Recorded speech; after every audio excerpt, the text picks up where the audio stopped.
بچوں کا گناہ والدین کو ملتا ہے۔ مفتی رشید احمد صاحب رحمۃ اللہ علیہ نے اپنی کتاب جواہر الرشید میں لکھا ہے کہ نابالغ بچہ یا بچی جو بھی گناہ کرے اس گناہ کا عذاب والدین کو ہوگا، لیکن بعض علماء سے سنا ہے کہ نابالغ بچہ مکلف نہیں، اس لیے نابالغ بچے بچیوں کے گناہ نہیں لکھے جاتے۔ اگر والدین نے گانے بجانے کے آلات گھر میں لا کر رکھے ہوں اور بچے اس کو سنے یا دیکھے تو کیا پھر بھی والدین کو گناہ نہیں ہوگا؟ تسلیم اختر انڈیا سے۔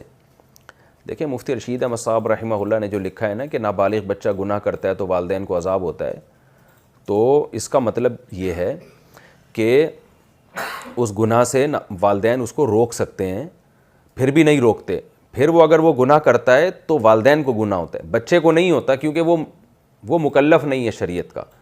تو یہ جو آپ نے کہا ہے نا کہ نابالغ بچہ تو شریعت کا مکلف ہی نہیں ہے، تو مفتی رشید احمد صاحب نے بھی یہ بات مانی ہے نا کہ وہ مکلف نہیں ہے، لیکن والدین تو مکلف ہے نا۔ جیسے حدیث میں آتا ہے بچہ جب 7 سال کا ہو جائے تو نماز کا حکم دو اس کو، 10 سال کا ہو جائے تو سختی کرو۔ اب 10 سال کا ہو کے بھی اگر وہ نماز نہیں پڑھ رہا تو بچے کو گناہ ملے نہ ملے والدین کو ضرور ملے گا کہ اب آپ کی ذمہ داری، آپ کیوں نہیں پڑھا رہے اس کو نماز۔ تو یہ مطلب ہے اس کا۔